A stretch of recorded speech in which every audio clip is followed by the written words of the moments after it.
नमस्कार, सावी रेसिपीजमध्ये आपले मनापासून खूप खूप स्वागत आहे. तर आज आपण पाहणार आहोत रेशनच्या तांदळाच्या पिठापासून तयार होणारा कुरकुरीत डोसा आणि सोबत आंबट गोड चवीची अतिशय सोप्या पद्धतीने तयार केलेली चटणी. तर व्हिडिओला सुरुवात करूया. सर्वप्रथम एक मीडियम साईजची वाटीभर येथे तांदळाचं पीठ घेतलेलं आहे.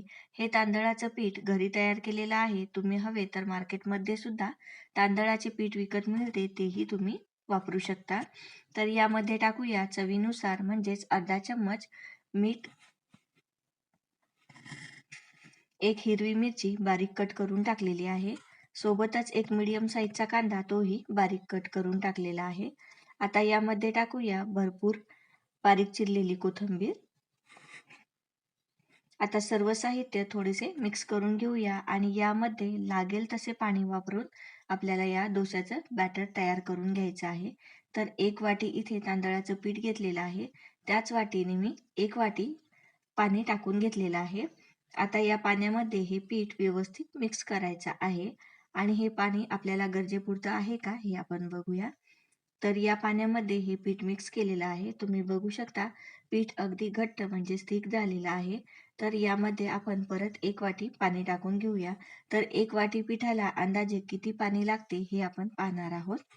तर एक वाटी पाणी परत यामध्ये टाकून घेतलेलं आहे आणि हे पीठ पुन्हा मिक्स करून घेतलेलं आहे. तर एक वाटी पिठाला 2 वाटी पाणी टाकूनही आपलं बॅटर व्यवस्थित तयार झालेलं नाही. ते घट्ट आहे, त्यामुळे आणखी यामध्ये आपण पाण्याचा वापर करणार आहोत. तर परत अर्धी वाटी पाणी इथे टाकून घ्यायचं आहे. म्हणजे एक वाटी पिठाला 2.5 वाटी पाणी हे प्रमाण परफेक्ट आहे. तर आता हे डोसा बॅटर आपलं व्यवस्थित तयार झालेलं आहे. गोल चम्मच आहे, त्यामुळे हे पीठ थोडंसं चिकटलेलं आहे. ते चम्मचने काढून घेऊन पुन्हा एकदा मिक्स करून यावर झाकण ठेवून बाजूला ठेवूया आणि तोपर्यंत चटणी तयार करून घेऊया. तर एक छोटंसं मिक्सरचं भांडं घेतलंय, त्यामध्ये 15 ते 20 खोबऱ्याचे काप टाकलेले आहे आणि यामध्ये टाकायचे आहे 2 चम्मच फुटाण्याची डाळ म्हणजेच डाळ, व जे आपण चिवडा तयार करण्यासाठी वापरतो ना, ते 2 चम्मच इथे घेतलेलं आहे. एक हिरवी मिरची बारीक कट करून घेतलेली आहे.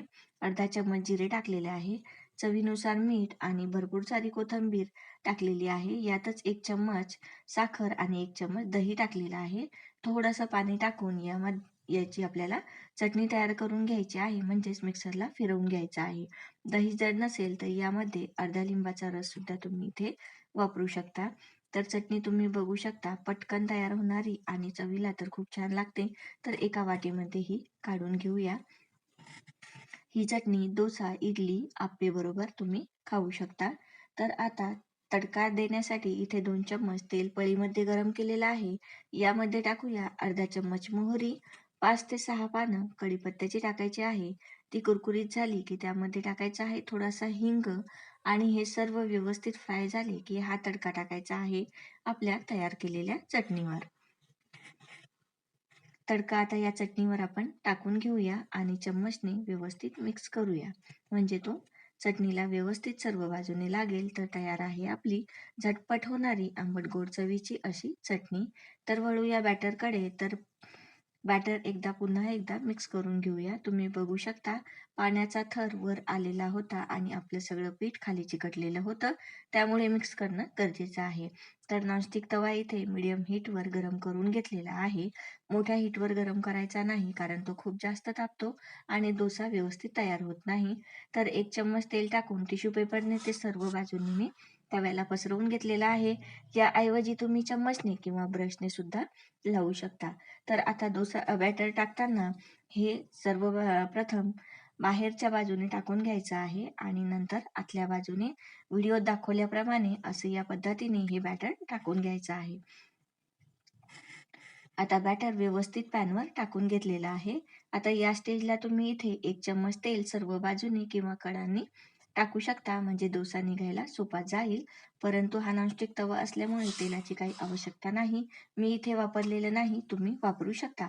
तर तवा हा गॅसवर सर्व बाजूंनी या पद्धतीने फिरवून घ्यायचा आहे, म्हणजे डोसा एकसारखा सर्व बाजूंनी भाजला जाईल. नाहीतर काय होते, तो मधोमध लालसर होतो आणि त्याच्या कडा व्यवस्थित भाजल्या जात नाही. म्हणून तवा हा पूर्ण गॅसवर व्यवस्थित अशा पद्धतीने फिरवून घ्यायचा आहे, म्हणजे तो डोसा लालसर रंगावर एकसारखा भाजला जाईल. तर आता हा पलटवून घेऊन दुसऱ्या साईडनं किंवा खालच्या साईडनं सुद्धा आपण हा व्यवस्थित भाजून घेऊया. तर आहे ना अगदी सोपा आणि 5 मिनिटात तयार होणारा तांदळाच्या पिठाचा डोसा. हा डोसा करताना कुठलाही एक तांदूळ वापरणं गरजेचं नाही. म्हणजे कोलम घ्या किंवा बासमती घ्या, या तांदळाची काहीच आवश्यकता नाही. तर हा रेशनच्या तांदळाच्या पिठापासून तयार केलेला डोसा आहे. तर हा एका डिशमध्ये आपण काढून घेऊया. तर वळूया सर्विंगकडे. तर इथे एक प्लेट घेतलेली आहे. तर या प्लेटमध्ये डोसा ठेवलेला आहे आणि सोबतच ठेवलेली आहे तयार केलेली आंबट गोड चवीची चटणी. तर ही रेसिपी तुम्ही जरूर ट्राय करा. चॅनलवर नवीन असाल तर चॅनलला जरूर सबस्क्राईब करा व सोबतचे बेल आयकॉन क्लिक करा, जेणेकरून नवनवीन रेसिपींचे अपडेट तुम्हाला वेळोवेळी भेटत राहतील. तर ही रेसिपी तुम्हाला कशी वाटली ही कमेंट करून नक्की सांगा. व्हिडिओ आवडला असेल तर व्हिडिओला एक लाईक जरूर करा आणि आजचा व्हिडिओ पाहिल्याबद्दल खूप खूप धन्यवाद.